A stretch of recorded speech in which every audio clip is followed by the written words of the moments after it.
안녕하세요. 사연을 부탁해입니다. 오늘의 사연을 소개하겠습니다. 우리 아버지는 막노동을 하십니다. 사람들이 흔히 말하는 노가다판이라는 곳에서 평생 동안 일을 하셨습니다. 할아버지가 일찍 돌아가셨기에 할머니와 장남이었던 아버지가 가족들을 먹여 살렸다고 합니다. 아버지는 국민학교라고 불리던 그 시절 중학교도 겨우 졸업했다고 했으니까요. 그것도 학교에 결석하는 날이 많아서 어렵게 졸업을 했고 그때부터 바로 일을 시작했다고 합니다. 그런 아버지는 신문 배달부터 시작해서 안 해본 일이 없다고 할 정도로 닥치는 대로 일을 했다고 하는데요. 20살이 될 무렵 아버지 친구가 건설 공장 현장 쪽에 벌이가 더 괜찮다는 말을 하며 같이 가자고 했답니다. 그리고 아버지는 그때부터 막노동꾼이 되셨습니다. 이른 새벽부터 밤 늦은 시간까지 하루 종일 일만 하셨다는 아버지는 가족들을 위해 힘든 줄도 모르고 그렇게 열심히 사셨습니다. 그날도 아버지는 이른 새벽부터 일을 하러 나갈 준비를 하느라 바쁘셨는데 부스럭거리는 소리에 잠이 깬 제가 아직은 졸린 눈으로 아버지를 바라보다가는 "아빠, 오늘은 왜 이렇게 일찍 나가?" 라며 아버지에게 물었어요. "그러는 너는 왜 이렇게 일찍 일어났어? 얼른 더 자. 그래 학교 가서 열심히 공부하지." 라며 아버지가 제 머리를 쓰다듬어 주셨는데 아버지의 눈에는 항상 사랑이 가득했어요. "아빠, 이렇게 일찍 나가면 안 힘들어? 어제도 늦게 들어왔잖아." "힘들긴 뭐가 힘들어. 우리 다현이랑 승우가 공부를 잘해서 하나도 안 힘들어. 아빠는 잠 안 자고 밥 안 먹어도 하나도 안 힘들어." 아버지가 다시 활짝 웃었어요. 우리 아버지는 항상 그런 분이셨습니다. 아버지 자신보다는 가족들을 먼저 생각하시는 분, 평생을 가족들을 위해 희생해 오신 그런 분이셨어요. 그리고 아버지 덕분에 작은 아빠랑 고모들은 다들 고등학교까지는 졸업했고 거기다 작은 아빠는 대학까지 나왔다며 그저 큰 소리로 껄껄 웃는 그런 분 말입니다. 그런 아버지의 노력 덕분이었을까요? 오빠와 저는 공부를 잘했고 특히나 오빠는 학교를 다니는 내내 1등을 놓쳐본 적이 없을 정도로 공부를 잘했어요. 아버지만큼이나 오빠도 참 성실했는데 비싼 학원 한번 다니지 않은 채 혼자서 공부를 해내고자 애쓰곤 했어요. 거기다 틈틈이 시간 나는 대로 제 공부도 봐줄 정도로 참 대단했어요. 가끔 아버지가 집에서 멀리 떨어진 공사 현장에 갈 때도 있었는데 떠나기 전 아버지는 오빠를 앉혀놓고는 "너는 이 아버지 대신인 거다. 그러니까 아버지 없는 동안 엄마랑 동생 잘 챙기거라." 라는 말을 잊지 않곤 했었는데 아마도 아버지의 그러한 말들이 오빠의 머릿속에 새겨져 버린 게 아닐까 싶을 정도로 오빠는 아버지의 빈자리를 채우곤 했어요. 하지만 오빠도 저도 아버지가 왜 그러한 말을 하는지 너무나 잘 알고 있었기에 가슴이 먹먹하곤 했었는데 건설 현장에서 일을 하다 보면 크고 작은 사고가 많이 일어나곤 했었는데요. 혹시나 그러한 사고가 나서 집에 못 돌아온다면 남은 가족들은 어떻게 해야 하나 그런 걱정들을 하셨으리라 우리는 감히 아버지의 마음을 짐작해 볼 뿐이었어요. 아버지는 그렇게 평생을 건설 노동자로 성실히 사셨고 그런 아버지 덕분에 우리 남매는 반듯하게 잘 컸습니다. 항상 1등을 놓쳐본 적이 없던 오빠는 그렇게 합격하기 힘들다던 경찰대학에 합격했고 그 뒤 경찰 공무원이 되었어요. 그리고 저도 공무원 시험에 합격해서 공무원으로 근무 중입니다. 비록 지금은 우리 가족 모두가 행복하게 잘 살고 있지만 여기까지 오는 동안 별의별 일이 다 있었는데요. 우리 가족은 살면서 아버지가 건설 현장 노동자인 것에 대해 창피하다거나 하는 생각을 해본 적이 없었어요. 하지만 살다 보니 사람들 시선은 우리 생각과 전혀 달랐는데요. 제가 중학교를 다닐 때 공부를 잘했기에 선생님들이 저를 워낙 예뻐했어요. 공부도 잘하고 생긴 것도 그냥 말끔하게 생겨서 그랬는지 제가 부잣집 딸이라고 생각하는 사람들이 많았으니까요. 그러던 어느 날은 한 선생님이 "아버님은 뭐 하시는 분이셔? 의사나 교수나 뭐 그런 분이시지? 선생님이 그런 거 잘 맞추거든?" "저희 아버지는 건설 현장에서 일하시는데요." 제가 별 대수롭지 않게 말을 했고 "건설 현장? 아, 너네 집 건설업 하시는구나." "아닌데요. 저희 아버지는 그냥 건설 현장에서 일하세요. 그냥 성실한 노동자신데?" 라며 제가 해맑게 웃었는데요. 그런 제 말을 듣던 선생님이 뭐? 건설 노동자? 그러니까 그냥 막노동 그거 말하는 거니? 놀라서 다시 물었어요. 네, 맞아요. 공사장 여기저기 다니시면서 일하세요. 라고 제가 대답했는데요. 그 뒤부터 저를 대하는 선생님의 태도가 전과는 확연히 달라졌어요. 쌀쌀맞게 대하는 것은 아무것도 아니었고 여기저기 이상한 소문까지 내고 다녔던 것 같은데 그로 인해 제 중학교 생활은 처참하기 그지 없었어요. 아마도 그때부터였던 것 같아요. 그 뒤부터 저는 두 번 다시 우리 아버지가 건설 현장 노동자라는 말을 하지 않게 되었어요. 혹시나 누군가 아버지의 직업을 물어보기라도 하면 건설업에서 일하세요 라는 말만 하고 말았어요. 그러면 다들 우와, 직책이 꽤 높으신 분인가 보구나 라며 호들갑을 떨어댔고 그런 사람들의 말에 저는 긍정도 부정도 하지 않은 채 그냥 웃어버릴 뿐이었어요. 그리고는 속으로 나는 거짓말을 하지 않았어 라며 스스로를 합리화시켰지만 그러고 나면 엄청난 죄책감을 느끼곤 했어요. 하지만 저는 한동안 그렇게 살았고 대학을 다니던 어느 날은 대학 친구들과 거리를 걷다가 정말 우연찮게 아버지와 마주쳤지만 저를 보자마자 반가운 듯이 웃으며 다가오는 아버지를 그냥 모른 척하고 지나쳐온 적도 있었어요. 그날 저녁 집에 들어갔는데 아버지는 제게 어떠한 말도 하지 않았고 다만 배고프지? 밥 먹자 라는 말을 할 뿐이었고요. 그런 아버지의 행동에 이불을 뒤집어 쓴 채 얼마나 눈물을 흘렸는지 모른답니다. 하지만 그 뒤에도 제 행동은 변하지 않았고 저는 막노동을 하는 아버지가 창피하다는 생각까지 하게 되었어요. 그렇게 시간이 흘러 결혼할 사람이 생겼고 그 사람 부모님 집에 인사를 하러 갔어요. 남자친구 아버지는 작은 회사를 운영한다고 했는데 사장이란 자부심이 꽤 컸던지 남자친구 엄마가 저를 보며 아버지가 건설 현장에서 힘든 일 하신다고 하던데 맞니? 라며 물었는데 제 기분 탓이었는지는 모르겠으나 우리 집하고 너희 집하고 차이가 많이 나는구나 라는 뉘앙스로 들렸지만 저는 그저 모른 척하고 말았어요. 그 순간 그곳을 박차고 나왔어야 했는데 그러지 못한 것이 두고두고 후회가 될 정도였어요.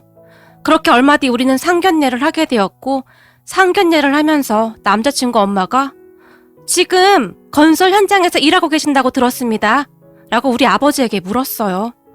네, 건설 현장에서 일한 지 한참 되었지요. 그곳에서 나름 잔뼈가 굵습니다. 라며 농담식으로 말을 했는데 그런 아버지의 말은 들은 척도 하지 않은 채 남자친구 아버지가 꽤 큰 대기업이랑 거래하고 있다는 것에 대해 계속해서 자랑하기 바빴는데요. 그러다가는 결국 평생을 그리 살아서 잘 알겠지만 우리가 많이 양보한 겁니다. 사실 공사장이나 떠도는 근로자와 사돈지간이 된다는 게 어디 쉬운 일인가요? 그러니까 제 말은 우리가 많이 양보했다 이 말입니다. 라는 말까지 하고야 말았어요. 그런 남자친구 엄마의 말에 우리 가족들의 얼굴이 사색이 될 수밖에 없었는데요. 특히나 우리 오빠의 얼굴이 심각하게 바뀌어 있었는데 순간 오빠가 들고 있던 물컵을 탁자에 3개 내려놓았어요. 그 소리가 어찌나 컸던지 룸 안에 있던 양쪽 가족들 모두가 놀라서 오빠를 바라봤고 그러게요. 그쪽 집안과 우리 집안이 사돈이 되긴 힘들겠네요. 아무리 봐도 우리 집안과 수준이 맞지가 않네요. 라며 오빠가 옆에 있던 냅킨으로 조용히 입가를 닦았어요. 뭐라고? 당신 지금 뭐라고 했어? 남자친구 엄마가 오빠를 있는 대로 노려봤어요. 수준이 안 맞는다고 했습니다. 지금 그쪽이 말하는 거 보십시오. 어디 사돈될 사람한테 반말을 합니까? 옛날 어른들 말에 따르면 그런 집안을 쌍놈의 집구석이라고 한다죠? 저도 제 동생 그런 집안으로 절대 못 보냅니다. 오빠가 다시 단호하게 말하며 저를 바라봤는데 그 순간 제가 우리 가족에게 무슨 짓을 한 것인지 한심하다는 생각과 함께 정신이 번쩍 들었어요. 엄마, 아빠, 오빠, 나 때문에 이런 꼴 당하게 해서 미안해. 라며 제가 벌떡 일어났어요. 그런 제 모습에 다현아, 너 왜 그래? 이게 무슨 짓이야? 남자친구도 깜짝 놀라서 일어났는데요. 무슨 짓이라니? 니네 엄마가 우리 가족에게 먼저 무례하게 행동했잖아? 아직도 상황 파악이 안 된 거냐? 나 너랑 결혼 안 한다고. 그러니까 니네 집 수준에 맞는 사람과 결혼하라고. 라며 제가 남자친구를 노려봤어요. 뭐? 결혼이 장난이야? 어른들 다 모셔놓고 뭐 하는 짓이야? 남자친구가 소리까지 질렀어요. 니네 엄마가 지금 그러잖아. 수준 차이 나서 결혼 못 시키겠다고. 아니, 우리 엄마가 언제 그렇게 말했어? 우리 집이 더 잘 사는데 많이 양보했다 뭐 그런 거잖아. 근데 왜 이렇게 오버하냐고. 까놓고 니네 집 형편이 그러니까 다들 자격지심인 거잖아. 남자친구가 우리 가족들을 둘러보며 말했고 그 순간 제가 앞에 있던 물컵을 들어 남자친구 얼굴에 확 뿌려버렸어요. 이게 무슨 짓이야? 그쯤에서 남자친구는 정신이 반쯤 나가 보였는데 얘! 너 우리 아들한테 뭐 하는 짓이니? 남자친구 엄마가 저를 노려보며 말했어요. 하지만 저는 상관도 하지 않은 채 우리 가족들을 보며 빨리 일어나 나가자 라고 말한 뒤 급히 그 룸을 나와버렸어요. 너 이대로 가면 진짜 끝이다? 남자친구가 제게 다시 소리쳤고 진짜 어이가 없네. 너랑 나랑은 벌써 끝났거든? 길 가다 마주치더라도 절대 아는 척 하지 마라 라며 제가 큰 소리로 말했어요. 그 뒤 남자친구가 계속 전화를 했지만 차단해버렸고 남자친구와는 그렇게 헤어졌어요. 그때 그 순간이 제 인생에서 가장 치욕스러운 순간이 아니었을까 싶네요.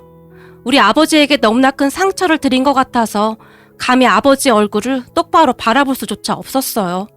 하지만 그 순간마저도 아버지는 제게 미안하다. 괜히 나 때문에 우리 딸이 이렇게 됐구나 라며 사과를 했어요. 아빠, 내 눈 똑바로 봐. 난 아빠가 세상에서 제일 자랑스러워. 그러니까 그런 말 하지 마. 저런 인간들과 가족이 되지 않은 게 얼마나 다행이야. 난 그 누구라도 아빠에게 함부라는 사람과는 절대 결혼 안 해. 내가 세상에서 제일 존경하는 사람은 아빠야. 그러니까 그런 말 하지도 마. 제가 아빠에게 또박또박 말을 했는데 제 말을 듣던 아빠의 눈에 눈물이 가득 맺혀 있었어요. 그런 아버지를 보며 도대체 제가 무슨 짓을 한 것인지 가슴이 미어져 내렸어요. 그 뒤부터 저는 어디를 가든 우리 아버지의 직업을 숨기지 않았어요. 아주 당연한 것이었음에도 그게 뭐라고 그리도 마음을 졸이고 살았던 것인지 제 자신이 한심하기 그지 없었어요. 그렇게 2년쯤이 지난 어느 날 저와 같은 사무실에서 일하던 직원이 제게 관심이 있다고 다가왔지만 그런 직원의 고백을 제가 단번에 거절했어요. 하지만 그 직원은 포기하지 않았고 조금씩 제게 다가왔는데요. 시간이 지나면 지날수록 괜찮은 사람 같아 보였어요. 거기다 제가 그 사람에게 마음을 열었던 이유가 따로 있었는데요. 둘이 사귀기 시작하면서 각자의 집안 이야기를 하게 되었는데 근데 다현 씨 아버님은 무슨 일 하세요? 라며 그 사람이 제게 물었어요. 우리 아빠는 건설 현장에서 노동자로 일하세요. 건설 현장이요? 진짜요? 우리 아버지도 건설 현장에서 오랫동안 일하셨는데 갑자기 건강이 안 좋아지셔서 그 일 그만두시고 지금은 식당을 운영하세요. 우리 아버지 어렸을 때 할머니, 할아버지가 일찍 돌아가셔서 친척집 전전하시다가 못 견디고 혼자 나오셨다는데 그 뒤부터 안 해보신 일이 없다고 하셨어요. 그런 우리 아버지는 중학교 졸업이신데 열심히 일하셔서 그래도 지금은 웬만큼 살만 하세요. 우리 아버지 진짜 대단하시죠? 그리고 그런 힘든 상황에 우리를 이만큼 키워내셨는데 저는 세상에서 우리 아버지를 제일 존경해요. 우리 아버지 정말 너무 멋지죠? 라며 활짝 웃었는데요. 그 사람의 얼굴에서는 감히 그 누구도 범접할 수 없는 빛이 나고 있었어요. 아마도 그 모습에 저도 모르게 그 사람에게 마음을 빼앗긴 것 같은데요. 아버지에 대해 자랑스럽게 그리고 당당하게 말하는 그 사람이 멋져 보였다고 해야 할까요? 거기다 서로 비슷한 환경 속에서 자라온 것에 대한 동질감 같은 것이 느껴졌고 어느 순간 저도 모르게 그 사람에게 빠져들게 되었어요. 그때 우리는 정말 가까워졌는데 대화를 하면 할수록 서로 닮은 게 정말 많았어요. 그렇게 시간이 흘러 양가 부모님께 인사까지 드렸고 상견례를 하게 되었는데 상견례를 하는 내내 양가 가족들의 웃음소리가 끊이지 않을 정도로 분위기가 좋았어요. 거기다 우리 아버지랑 시아버님 두 분의 대화가 끊이질 않을 정도였는데 두 분이서 시간 가는 줄 모르고 즐겁게 대화를 하셨어요. 그 뒤 우리는 결혼을 하게 되었고 저는 현재 아이를 낳고 출산 휴직계 중입니다. 시부모님도 뭐라 설명할 수 없을 만큼 좋은 분들이신데요.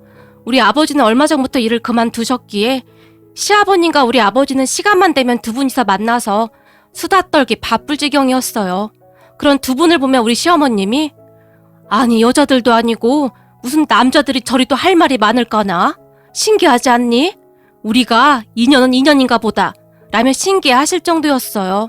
우리 가족은 그렇게 평화로운 시간을 보내고 있었는데 얼마 전에 정말 충격적인 소식을 전해 들었답니다. 우리 오빠가 땡땡경찰서 경제범죄수사팀에 근무 중인데 어느 날 오빠에게 전화가 걸려왔어요. 혹시 말이야, 그 인간 아버지 회사 이름이 뭐라고 했지? 갑자기 오빠가 전 남친 아버지 회사 이름을 물어봤어요. 땡땡 회사일걸? 하도 끔찍해서 기억하고 싶지도 않은데 그건 왜 물어봐? 라며 제가 오빠에게 물었어요. 아니, 그냥 갑자기 궁금해서 라며 오빠가 급히 전화를 끊어버렸어요. 그리고 한참 나중에 알게 되었는데요. 세상에나 전 남친 아버지가 회사 자금을 배임 횡령했다는데 전 남친 아버지 회사와 집이 압수수색까지 당했다고 하네요. 그렇게 오빠가 그날 제게 그 회사 이름을 물어본 거였고요. 오빠가 제게 전 남친의 일을 이야기했을 때는 이미 여기저기에 다 알려졌었기에 그제서야 이야기를 해주는 듯 했어요. 그렇게 그 인간들 집안에 들어가서 압수수색을 한 모양인데요.